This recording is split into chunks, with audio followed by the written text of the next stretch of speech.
Добро утро! Днес сме се събрали, за да можем да проведем медитация за изчистване на вредните прояви на коронавируса и да може ние да увеличим своето влияние, позитивно влияние върху всички прояви на коронавируса и да обърнем нещата в позитивна и добронамерена и чисти намерения посока, както лично за нас, така за нашите любими същества, така и за хората, които познаваме или не от нашата среда. И оттам на цялото човечество. Сега ще си затворя очите, ще се свържа. Тук съм с група хора, които сме съмишленици, които сме сърастници, които си съдействаме заедно, които са били на моите медитации, които са изкарали курса за кристала на чистото намерение. И за това вие няма да ги чувате, те присъстват. Ще виждате и чувате само мен, но да знаете, че не съм сама. Ние сме група. Не искам да цитирам имена, но сме много силна група, много активно работим и се надяваме, че по този начин ще повлияем на всички, които гледат това видео само за добро. Така, затворете очи, поемете дъх.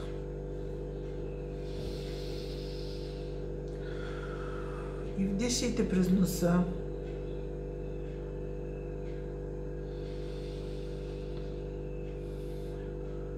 Издишайте през устата.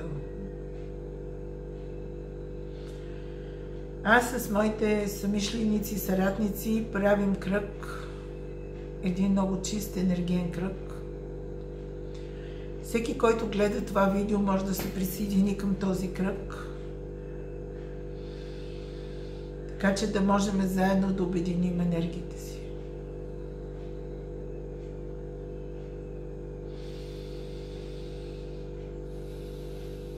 Всички, които сме тук, влизаме в един купол от светлина и любов, в сърцето на кристала на чистите намерения, както там е кръга. Влизаме в едно чисто и защитено пространство, изпълнено с любов и светлина.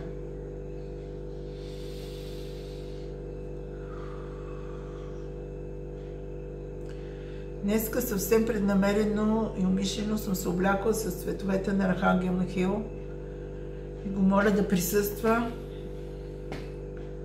да бъде с нас,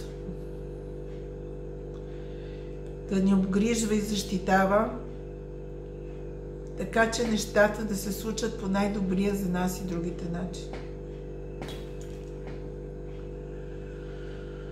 Всички, които сме тук, сме готови, заявяваме своето съгласие, за своето доброволно участие, за да може да подобрим своя живот, живота на нашите близки, живота на цялата околна среда и човечеството по цялата земя. Това, което аз и моите съмишленици вярваме,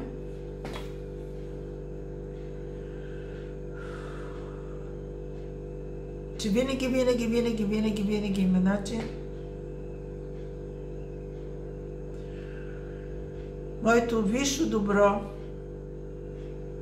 да бъде в синхрон и еднопосочност с моя начин на живот и с доброто на цялото човечество.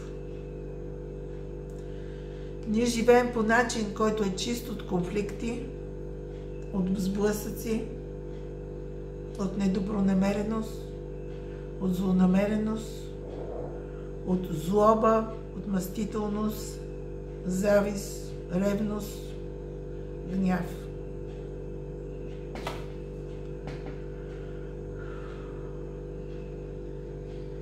Настанете се спокойно, отпуснете се максимално, призовете своите лични телохранители, своите ангели-хранители, тези, които ще се грижат за вашата сигурност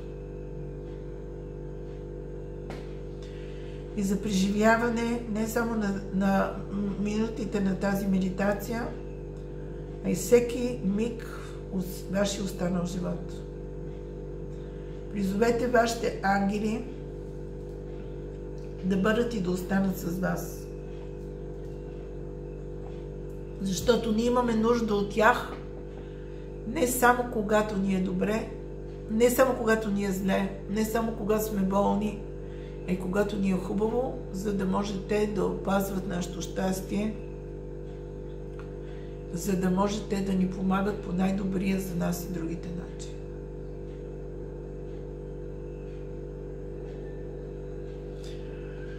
Ситуацията, за която ние в момента говорим, е твърде голяма, твърде мащабна, за да може да се справим сами.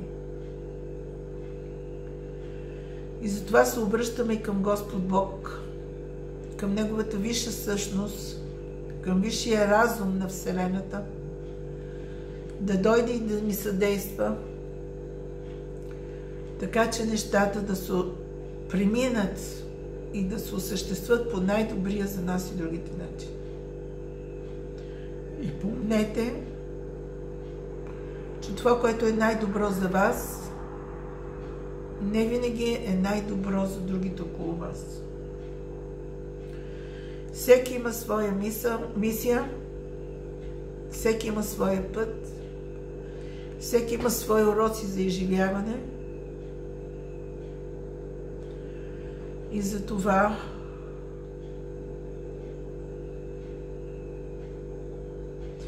не съдете, не обвинявайте. Ангелите хиляди път са ми казвали: Виктория, не съди, учи ги. Те не знаят. Учи ги. Много от нас и около нас не знаят точно твоя любов. Заключили са енергията на любовта. Страх ги е дори от любовта и няма да допуска до себе си.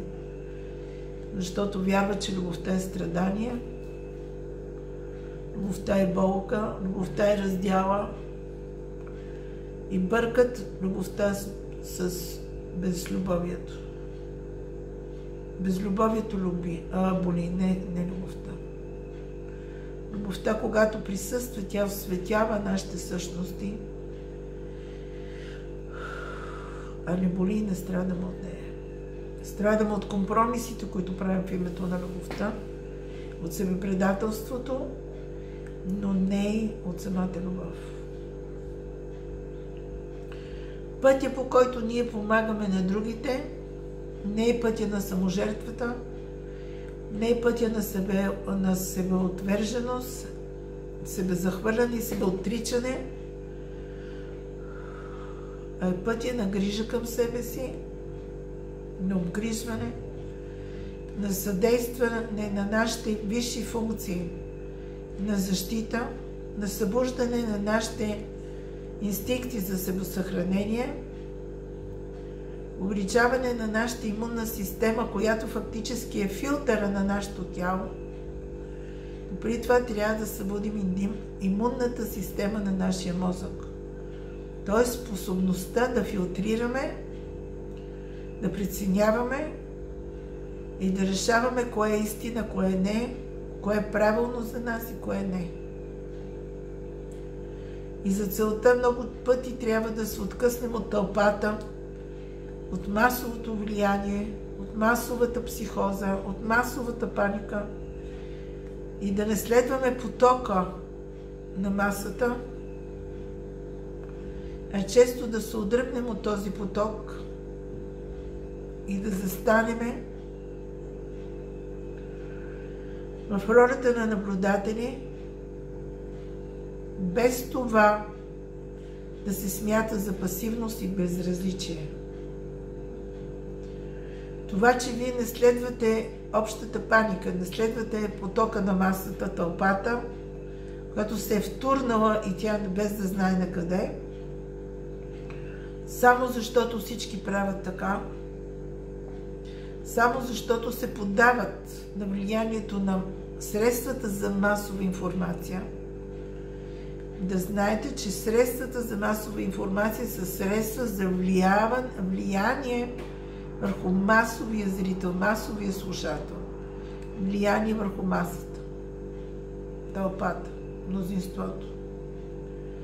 Самия факт, че сте тук и слушате това, показва, че вие не сте част от масата, не сте част от тълпата и вярвате, имате позитивна настройка и вярвате, че нещата могат да бъдат и с добър изход.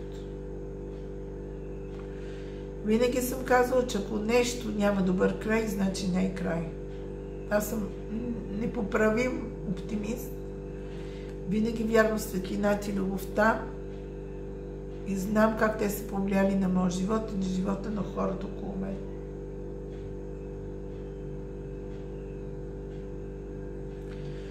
Добре дошли в света на любовта, в света на щастието, в света на светлината.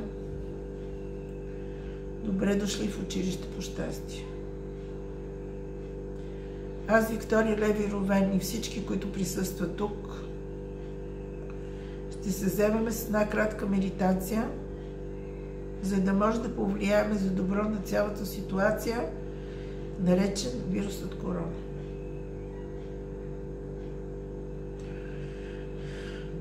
И така, както сме с затворени очи, чувствайки хората до нас и около нас, да си подадем ръце, да направим един плътен, могъщ, силен, трансформиращ кръг.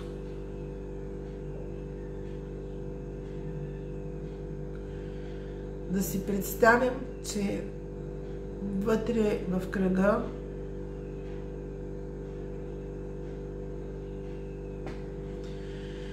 има една топка от светлина и любов, която пулсира. Представете си, че това е в сърцето на Вселената или в сърцето на планетата, както изберете. За мен това е сърцето на Вселената. Изпълнено с много любов, много светлина, безусловно приемане и обгрижване.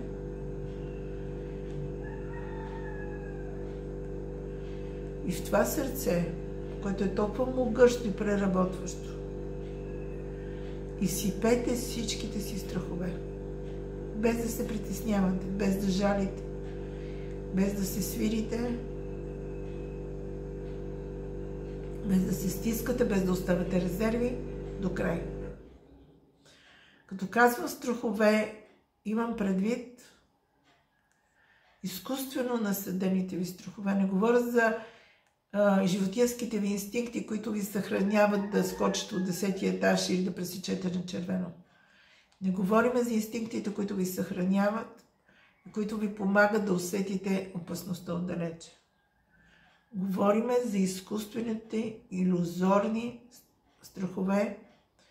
Най-силен е страхът от неизвестното. Защото в момента наистина ние сме поставени пред една нова задача, нова ситуация, която има много неизвестни. И ние искаме да превърнем тази неизвестност в буферна зона, в работна площадка, в която да можем да трансформираме нещата към добро.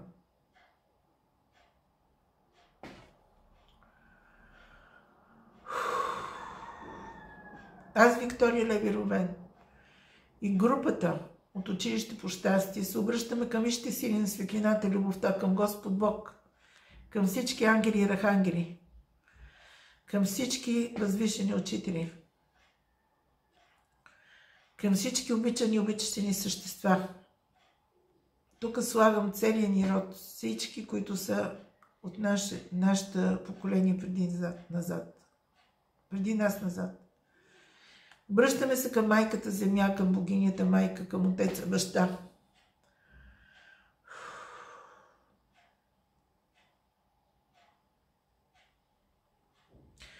Обръщаме се към всички горски морски духове, всички русалки, сирени.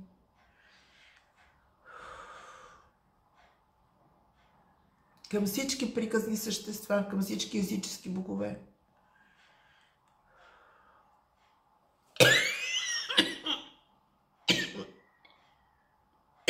Енергията става все по-плътна.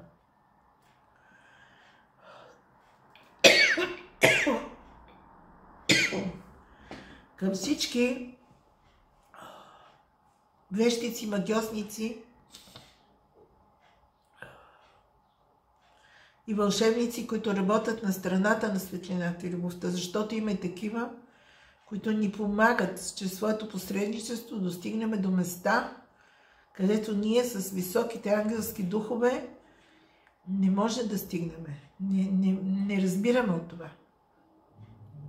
Те са нашите пратеници, които правят мост между двата свята. Не се плашете от тях.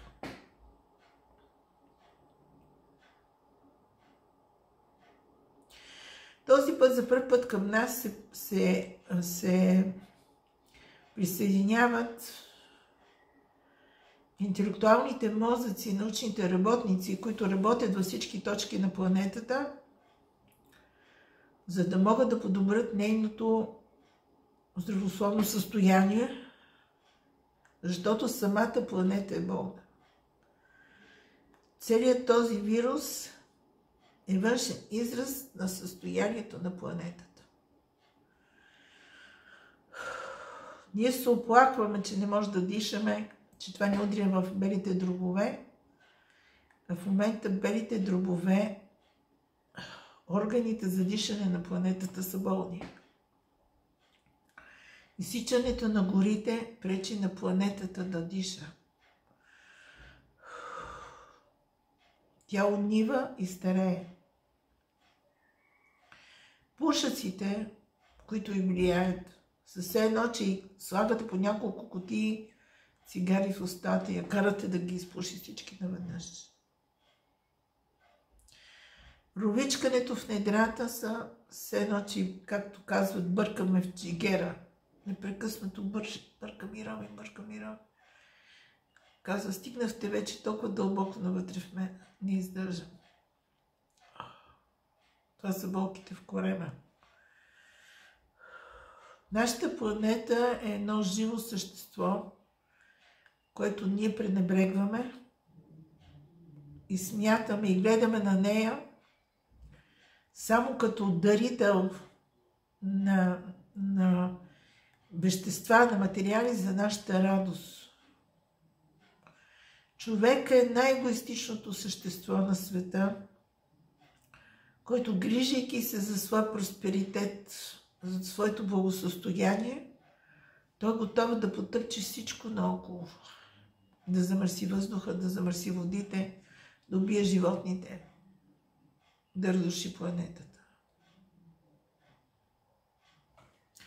Този свръхегоизъм трябва да спре.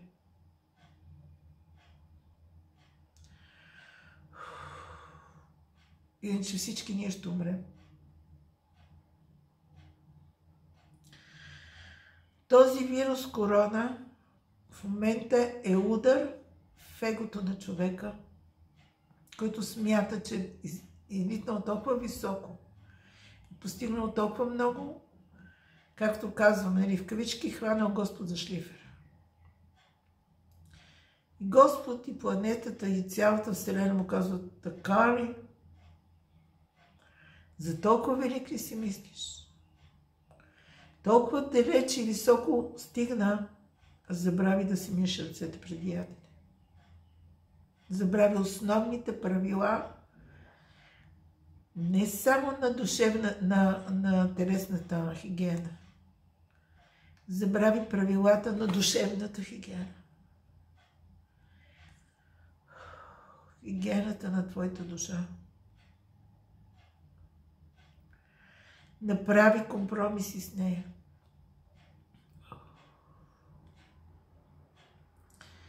И ето ви вирус сега. Защо хората толкова се страхуват от вируса? Защото съвестта им не е чиста. Защото знаят, че не са спазвали хигиената на моралните ценности. Коя е първата и основна хигиенна точка, която вие трябва да пазите чиста? Прави сте, познахте, това е съвестта. Когато вашата съвест, т.е. от тази част във вас, която решава кое е правилно, кое не, кое е истина, кое е лъжа, кое е добро и кое е зло, когато тази точка във вашето съзнание, което разделя нещата на бяло и черно, на правилно, неправилно, на добро и зло, на истина, лъжа, тогава тази точка, когато е чиста, когато вие вече си лягате заедно с съвестта на чистата възглавница и ви е спокойна нощта, че вие сте направили всичко необходимо през деня, за да живеете и вие и човечеството по-добре, тогава вашата душевна хигиена е на място. Първото и основно нещо, което хората правят по пътя към успеха, към пътя към властта, към пътя към златото, богатството, към завладяването на света, правят компромиси със съвестта. Съвестта е точката, в която се събира нашата ценност, моралната ценност на система, етичните закони. Много от тях дори не написани. Това са законите на човечността, на хуманността, на човеколюбието, на мира, на любовта. В името на златото хората са убивали. Защото са смятали, че това злато е по-ценно от приятелството, от семейството, от тяхния дух и съединението си, собственото лично съединение с духа. Абсурд е колко много убийства има натрупани в името на религията, на вярата. Не това ние ви учим. Вярата не иска жертви. Вярата е песен, вярата е празник. Вярата е оптимизъм. Вярата трябва да ви донесе радост, щастие и здраве, а не убийства, не отрупани дарове, не златни куполи, не правила и закони, не ограничения и ритуали.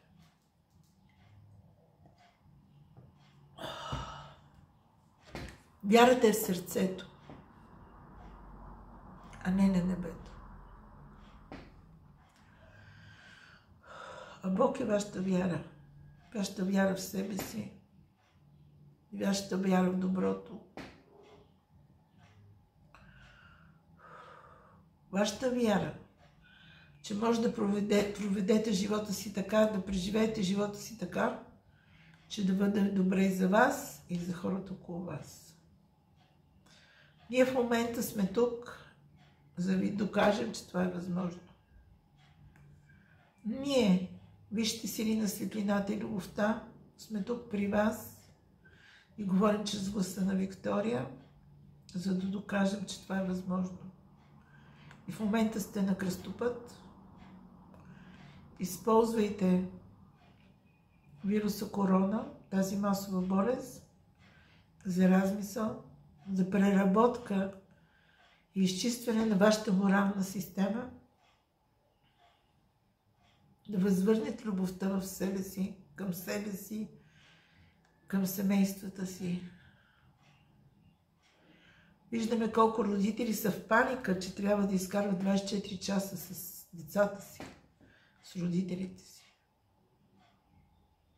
Бягат и се крият зад работата, стремейки си да печелят повече пари, за да осигурят щастие на своите деца, а щастието се постига с любовно присъствие, а не с пачки банкноти.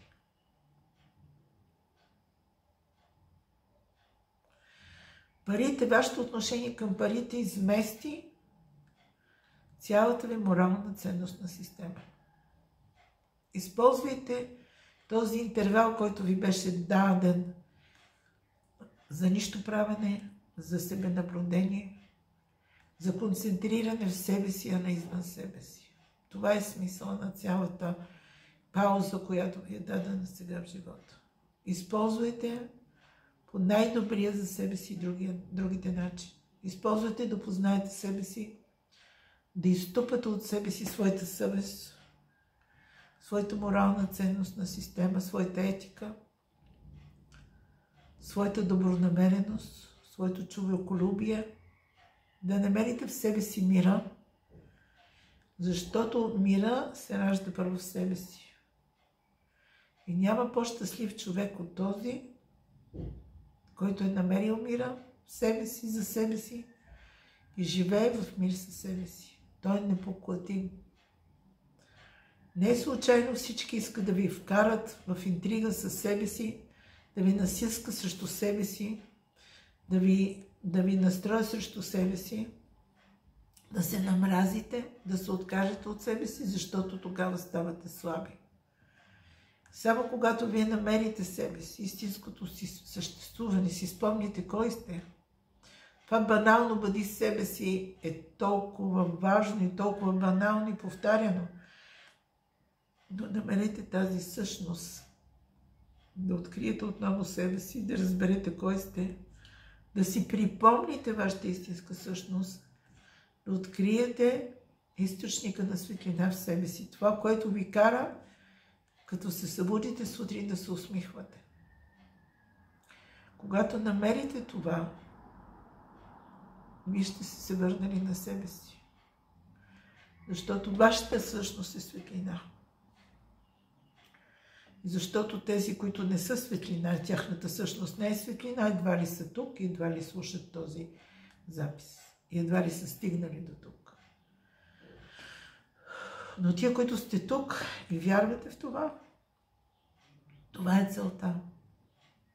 И вие знаете, че когато сте на грешен път, когато сте изневерили на себе си, когато сте поели пътека, която не е за вас, много често Господ ви праща болестта, за да ви спре, да се съсредоточите и да поемете по друг път. И за това, мили мои, ви предлагаме да приемете цялата ситуация, която цари в момента в света, като един кръстопът, на който има беседка, на който има сенчици и вода. Седнете в тази беседка, на тази сенка, налейте си малко вода, изведете си от хляба, отворете покривката, разгледайте пейзажа наоколо, поемете въздух, няма за къде да бързате. На кръстопът сте. И точно пред вас е този избор. На къде да поема сега? Тези, които сте тук и слушате този запис, особено тези, които присъстват, много отдавна са направили своя избор и са поели много отдавна на пътеката. Но всеки един момент е избор. Всеки един момент ние взимаме решение, което определя нашето бъдеще. Да избирате и да решавате правилно за себе си и за другите е точно висшето състояние, в което ви покарваме да си изкателите и да преминете сега. Да преминете на по-високите нива, защото вие сте готови сега. Всеки един момент от живота си да го прекарате с чиста съвест. Какво блаженство! И не трябва да, както си представите, да отидете превратите на Свети Петър, за да той да осъди вашите дела и за да ви прати в ада и в рая. Вие в момента, в този момент, сте пред собствения Свети Петър, пред собствената си съвест, която ви пита: как искаш да живееш живота си от днес нататък? Как искаш да избираш рая или ада? Той е на земята, не на небето. Той е във вас, а не извън вас. И за да бъдеш чист пред своя личен Свети Петър. Изправи се сега пред него. Имаш много, много време сега. Дадено ти е точно за това. Изправи се пред своя Свети Петър. Седни насаме с него. Излей бълките си. Направи си една своя лична изповед, за да може ти да си простиш сега. За всичките неправилни дела. За всичко, което си сбъркал или смяташ, че си сбъркал. Използвайте това оставане насаме със себе си, да се осамотите, да се срещнете, да си простите, да си благодарите, че сте стигнали до това ниво, за да може след това да излезете от цялата ситуация и да поемете по слънчевата пътека. Да не се връщате на мрачните места, където сте били. А ние знаем, че сте били. Всички са били. Сега имате възможност да минете през тази чистка. Представете си, че това е просто един огромен душ на почистване за повишаване на хигиената на вашата съвест. Ние сме с вас, ние ви благославяме и ви пожелаваме да вземете максимум от цялата тази ситуация, за да се опознаете, да си простите, да си изчистите съвестта, да простите на всички други, които някой нещо някога е направил и да продължите напред с гордо вдигнати глава. Ние сме с вас, защото ние сме нищо без вас. Както ви имате нужда от вас и ние имаме нужда от вас, защото вие сте нашите представили тук на земята и ние искаме чрез вас да помогнем на всичките жители, които живеят сега на планетата. Обичаме ви, подкрепяме ви. Тук сме за вашите въпроси. Винаги, каквото и да стане, ще ви обичаме и ще бъдем на ваша страна. Благодарим ви, обичаме ви, представителите на висшите сили на светлината и любовта. Благодаря. Благодаря, че бяхте с нас. Аз съм Виктория от Училище по щастие.